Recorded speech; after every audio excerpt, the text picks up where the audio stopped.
Веќе сме навикнати да слушаме вести за големиот број модели што доаѓаат од Азија. Претежно кинески, тие го преплавуваат пазарот.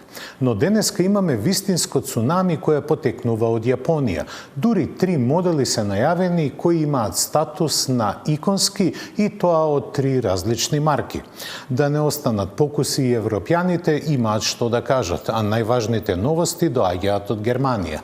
За денеска го подготвивме тестот на Шкода Карок модел, концепиран по теркот на старото школо, со дволитрен TDI агрегат и мануелен 6-степен менувач. Ова се доволни аргументи да не го менувате каналот и во следните 30 на минути да останете со Автомагазин.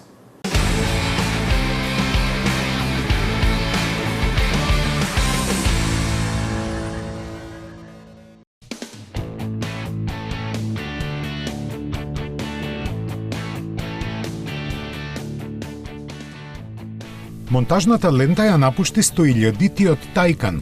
Јубилејниот модел е Turbo S со Нептун сина боја наменет за купувач од Велика Британија. Оваа бројка е постигната по само 3 години од почетокот на производството на електричниот Порше.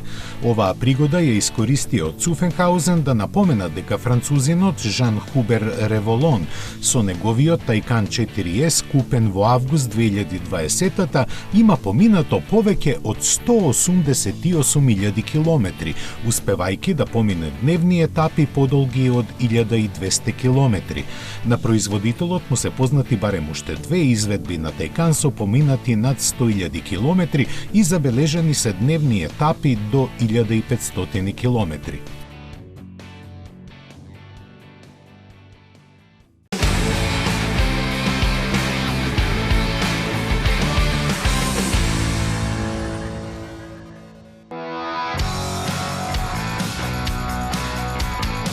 Некаде во јуни за прв пат се слушна за компанијата Аера, која е основана во Милано, сака да произведува електрични суперавтомобили. Нормалниот свет ја игнорираше оваа вест, како и мноштвото други вакви, но не требаше.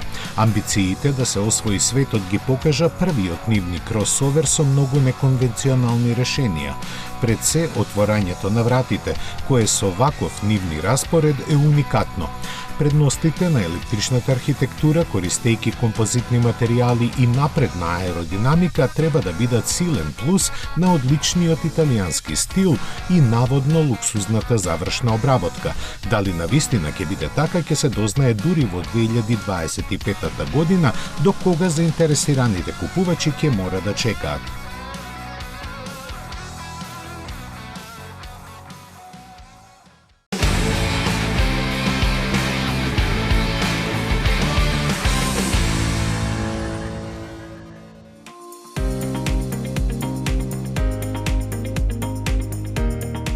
Без многу еуфорија, Honda ја представи 11-тата генерација на Accord.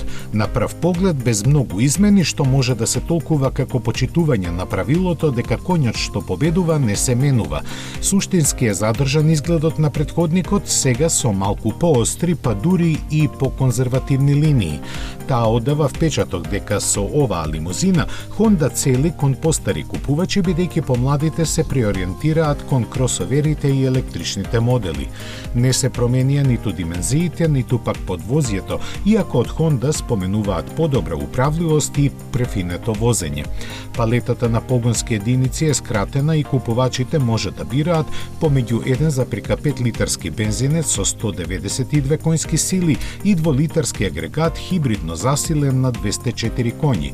Во кабината владее модерен амбиент во духот на сите најнови иновации на марката. Сите верзии имаат по 10 воздушни перници и Honda Sensing електронски пакет систем за помош на возачот. Производството останува во американската сојузна држава Алабама, а во Европа не треба да ја очекуваме.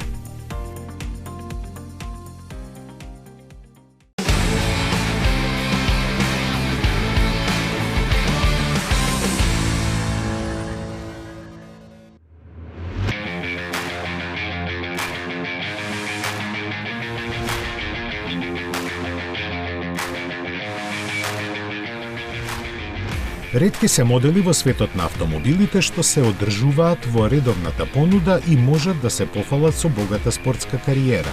Еден од нив секако Импреза, која во својата 6-та генерација не донесува тектонски промени и се држи до својот ритам.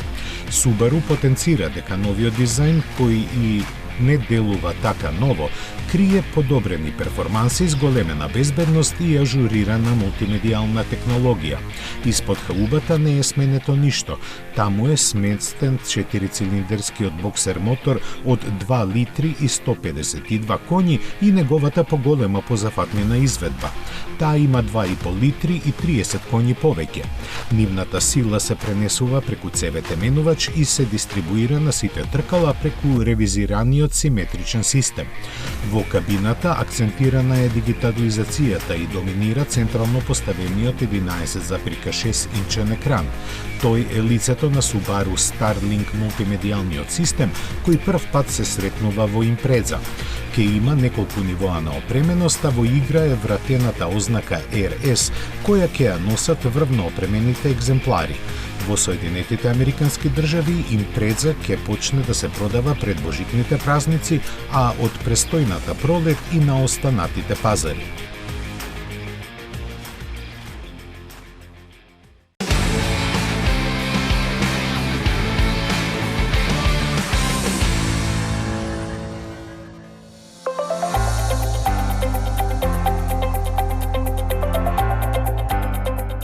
Во понудата на Сеатот пред некоја година се наоѓа електричниот скутер Silence, а сега добија ажурирана верзија која содржи малку подобрувања. Сопирачките имаат регенеративно собирање на енергијата, олинс амортизери, шминкерското седиште е пресвлечено со алкантара и пред се има функција за краткорочно засилување. Тоа му дава поголем потик на скутерот при забрзување и ја зголемува максималната брзина од 95 на 105 км на час на половина минута, па така спринтот од 0 до 50 км на час е скратен на 2,9 секунди. По пауза од 2 минути и буст може повторно да се користи. Интересно е да се спомене дека Seat Mo 125 стана собственик на 2 Гинисови рекорди. На тркачката патека штафетен тим помина вкупно 1430 км во рок од 24 часа. Возачите се менуваа на секои 50 минути со секое менување на батеријата. Наредниот ден, новинарот Валерио Бони возеше како индивидуален возач со истиот скутер 1158 км и го обезбеди рекордот за најдолго соло возење на електричен скутер во рок од 24 часа. Seat Mo 125 перформанс ќе биде достапен од првиот квартал на следната година, а на кои пазари не е дефинирано.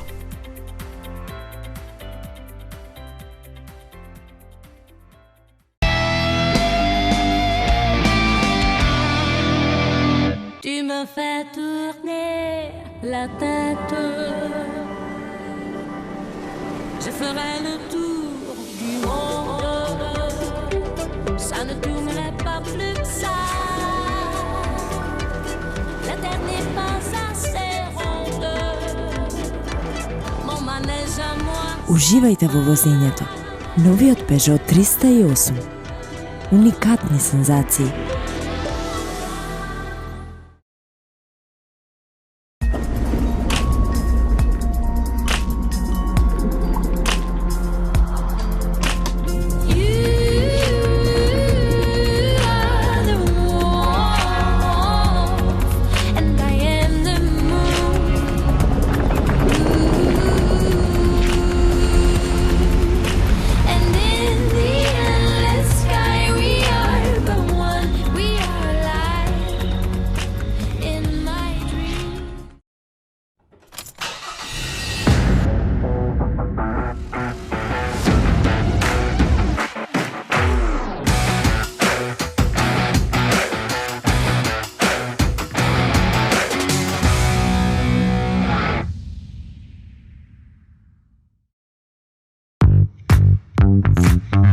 Мислите на ново возило? Одберете возило, Шпаркасе лизинг купува за вас. Вие бирате година, модел, боја, месечна лизинг рата. Ние реализираме Шпарка се лизинг. Шпарка се лизинг ги финансира сите видови на патнички возила.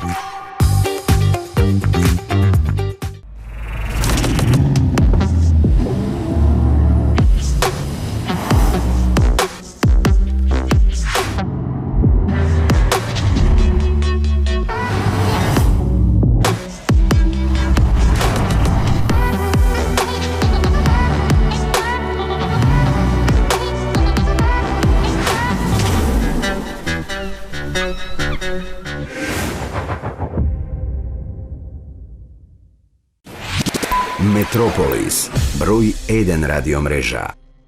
Tu me fais tourner la tête. Je ferai le tour du monde. Ça ne tournerait pas plus que ça.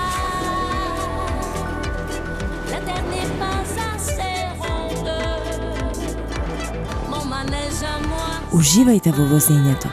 Новиот Peugeot 308. Уникатни сензации.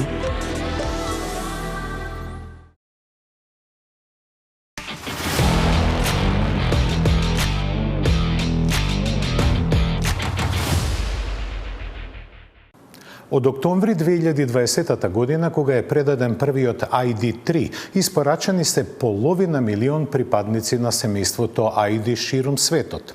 Тоа е голем успех доколку се земат во предвид предизвиците во ланецот на снабдување. Од Волфсбург порачуваат дека успехот нема да ги заслепи и дека забрзано работа да ги испорачаат останатите 135.000 нарачки. Од истото јато доаѓа радосна вест. Porsche 911 во својот животен век имал повеќе модели и изведби, но една од најинтригантните е неговата рели верзија. Во далечната 1984 година марката дебитира на релито Париз-Дакар, воедно тоа беше роден денот на погонот на сите тркала во 911. Сега повторно се раѓа иконата во слично пакување и лимитирана квота од 2.500 примероци.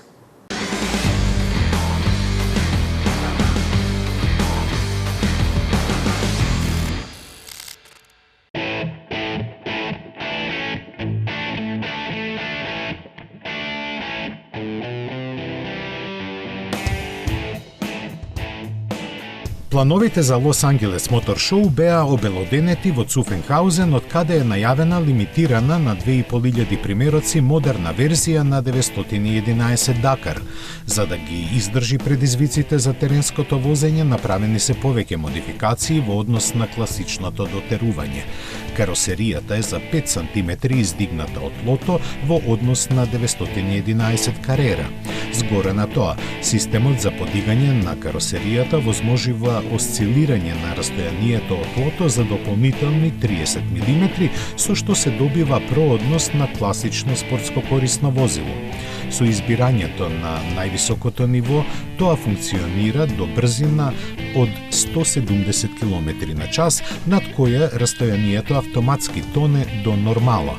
За кревање облаци песок задолжен е 6-цилиндерскиот 3-литрен битурбо со 480 конски сили, кој испорачува 570 Нм, со што забрзува до стотка за 3,4 секунди и достигнува максимални 240 км на час, кои патем речено се електронски ограничени поради теренските пневматици.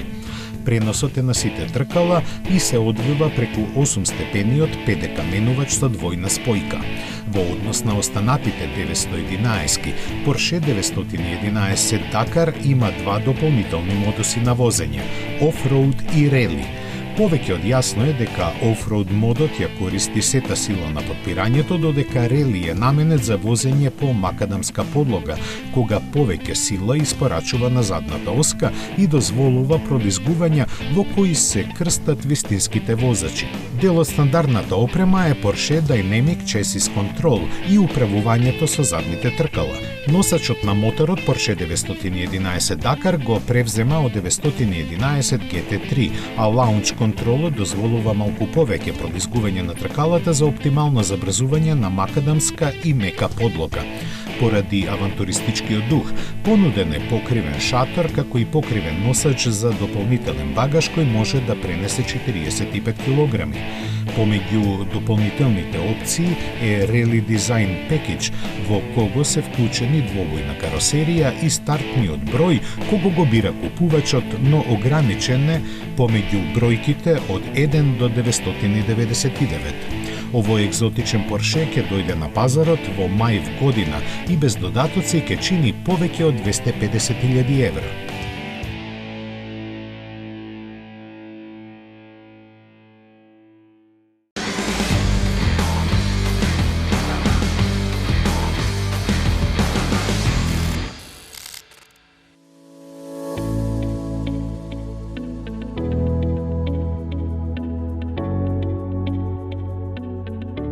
Електрификацијата на Volkswagen, иако со многу предизвици, се одвива со брзо темпо. Една година пред предвидената динамика од Wolfsburg информираа дека ја достигнале проектираната количина од 500.000 електрични возила од гамата ID и дека се прават големи напори да се испорачаат за останатиот број на нарачки кој е голем. Имено, Volkswagen прави се што може, што е можно побрзо да достави уште приближно 135.000 ID модели, што се нарачани од купувачите. Сепак, се уште напнатата ситуација со снабдувањето со делови постојано води до прилагодување на производството. Volkswagen гледа на семејството ID како на пионер во областа на софтверската интеграција. Производителот континуирано им обезбедува ажурирање на собствениците на своите електрични возила преку воздух. На овој начин, автомобилот останува ажуриран во текот на својот животен циклус и постојано се подобрува со нови функции. Модуларниот комплет за електричен погон е клучен за забрзаното засилување на глобалната електрична офанзива на компанијата. Архитектурата на возилото од Volkswagen, специјално развиена за електричен погон, нуди долг опсек и многу внатрешен простор. MEB е техничката основа за целосно електричните и целосно поврзаните автомобили на семејството ID.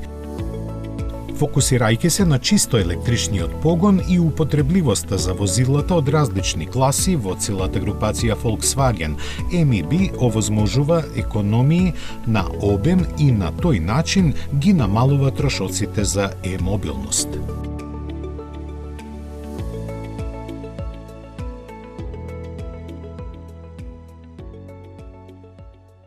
Денеска толку популарните и општо прифатени хибриди влечат корен од Toyota Prius, кој е првиот сериски хибриден автомобил и го отвори патот на сите останати. Пионерската улога на Prius ја задржува и неговата петта генерација, која ќе се нуди во две изведби. Првата е со самонапојувачки хибрид, додека втората е со приклучен хибрид која е предвидена за стариот континент и треба да дојде напролет. За разлика од Toyota, Ford се откажува од своите стари проверени модели. По Mondeo, решение за пензија доби и Fiesta.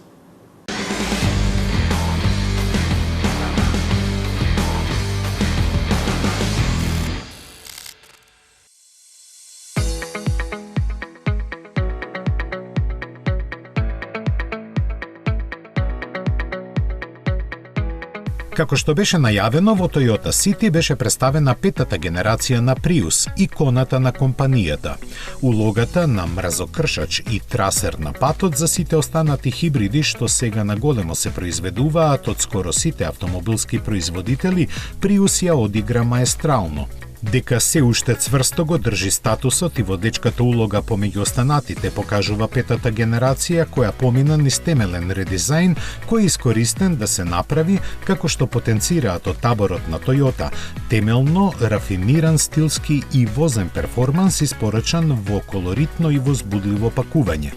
Легендарниот Prius се појавува под слоганот Hybrid Reborn, на што е додадено волшебни возни перформанси. Според изгледот се забележува дека покрај смелиот преден дел, модерниот заден дел и новата внатрешност, традицијата на лифтбек силуетата беше внимателно запазена.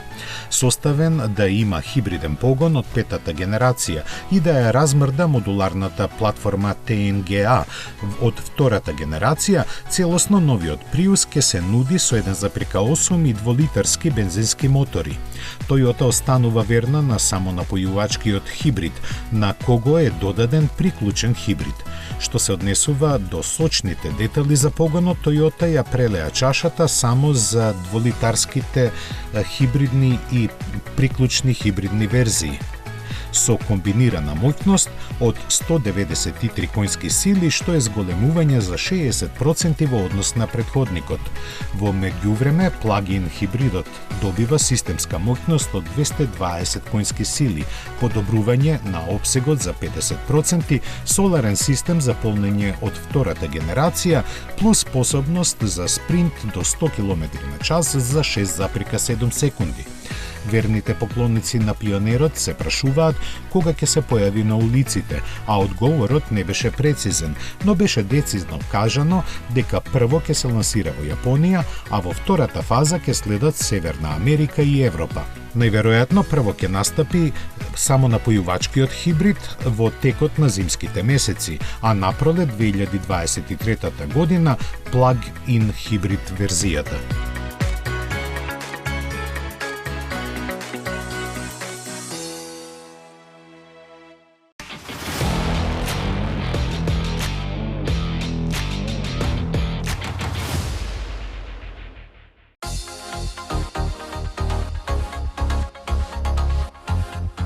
После Мондео време е да се каже збогум на уште еден популарен модел на Форд.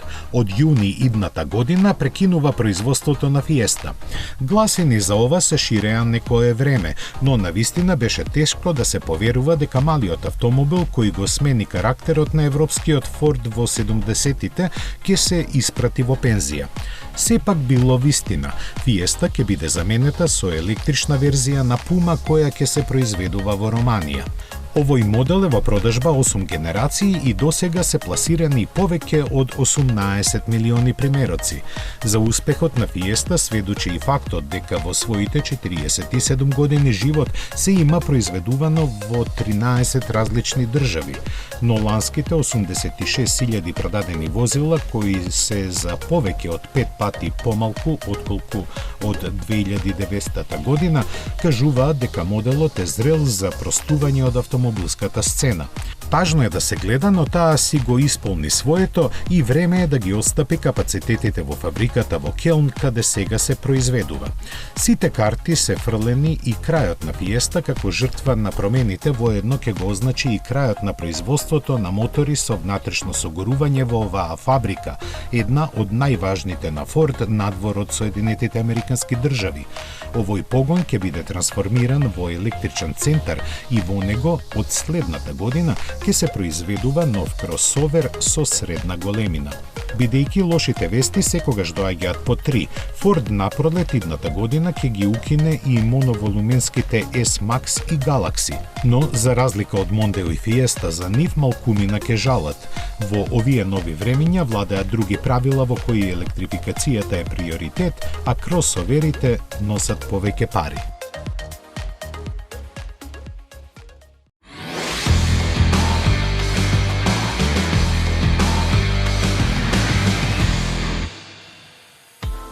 Светот на автомобилите во последните години заликува како светот на музиката.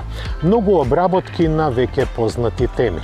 Денеска имаме токму една таква обработка. Шкода Каро, која со своето рестилизирање не смени ништо есенцијално во изгледот. Именно светлосните групи се сега потесни и поразвлечени, па делува нешто поново. Истото може да се каже и за маската. Денешното тест возило е опремено во линија Sport Line, што значи нешто побогато и поемотивно едно украсување, како што се, на пример, тркалата, кои сега имаат и аеродинамични додавки. Шкода со сите своји спортско корисни возила ги користи почетната и задната буква да бидат исти.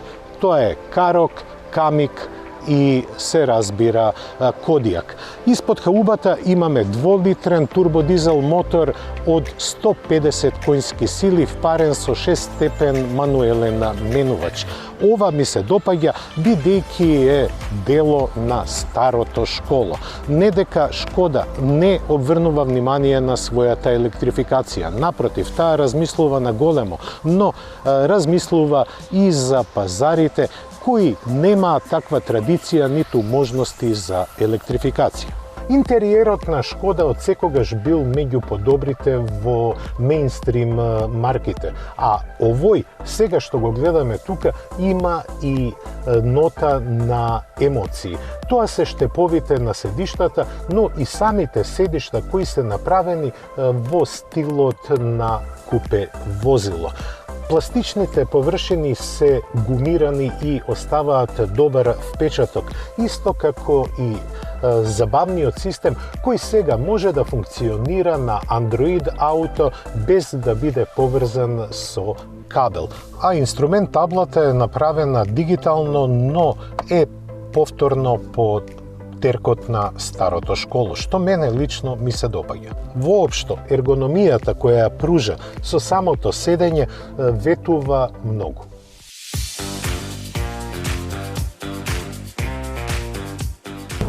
Оно што најмногу ме израдува кога ми го понудија на возење Карокот е што е дел од старото школо. Шкода, како и целата групација Volkswagen, е посветена на електрификацијата, но во понудата се уште може да се најде така нареченото старо школо. А кој е старото школо? Се разбира, мотор на внатрешно согорување и мануелен менувач. Комбинацијата е со 2-литрен турбодизел мотор од 150 коњски сили и мануелен менувач со 6 степени на пренос. Оваа комбинација сум ја возел повеќе пати во Шкода и таа дава еден благодет во возењето. Големиот вртежен момент што го произведува моторот е добар и може да ви пружи линеарни забрзувања во било кој пренос да се наоѓате. Па затоа возачите кои ја одбраа оваа комбинација немаат потреба многу да работат со менувачот. Едноставно, возењето е онакво какво што треба да биде за едно спортско корисно возило. Дури и Шкода, иако ја користи платформата која ја користи исто така Атека и Volkswagen Tiguan, направи своји подесувања, па интеракцијата помеѓу возилото и возачот е многу добра. Мене многу ми се допаѓа бидејќи управувањето е директно и можете да ја манипулирате каросеријата како сакате. Втората предност на дизел моторот е економичноста. Кога возите извонредно динамично, можете да ја качите потрошувачката дури и на 7 литри. Но со култивирано возење, особено во градски средини, тогаш можете да ја симнете потрошувачката до неверојатни 4,9 литри, што е голем бенефит за сите оние кои го сакаат дизелот. Уште една многу позитивна работа што се однесува до Шкода Карок, а тоа е ергономијата во внатрешноста. Возачот е сместен на извонредно удобно, но спортски обликувано седиште, па со целата позиција на седење можете да си приуштите секаков вид на забава зад управувачот. Ако збориме за забава, тогаш сигурно треба да се мисли на подинамично возење. А кога возите динамично, тогаш чувствувате дека Карок ги нема гените на класичните спортско корисни возила. Неговата дотераност на подвозјето ви овозможува и малку погруби маневри без да се грижите за пролизгувањата. Така е направено подпирањето, малку погрубо него што би требало да биде, но за спортско возење е измислено. Овој мотор, иако има само 150 конски сили, може да овозможи доста забава заедно со мануелниот менувач. Она што многу ми се допаѓа кај Карок е комбинацијата на моторот и менувачот. Оваа комбинација ви дозволува самите да одлучувате кога да ја смените брзината и како. Тоа е добро ако сте спортски ориентиран возач.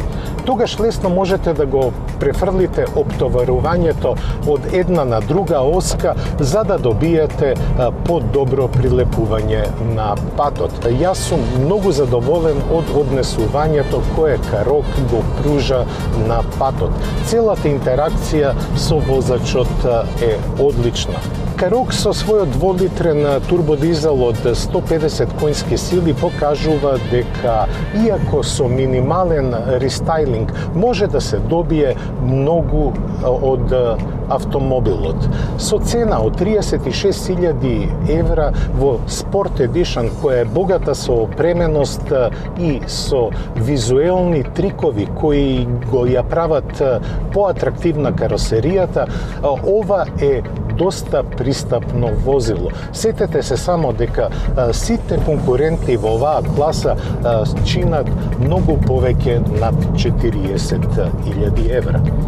Кога го започнавме снимањето, времето беше тмурно и облачно, но во текот на возењето не огреа сонце. Веројатно и Вселената ја почувствува позитивната вибрација која добивме од Карок.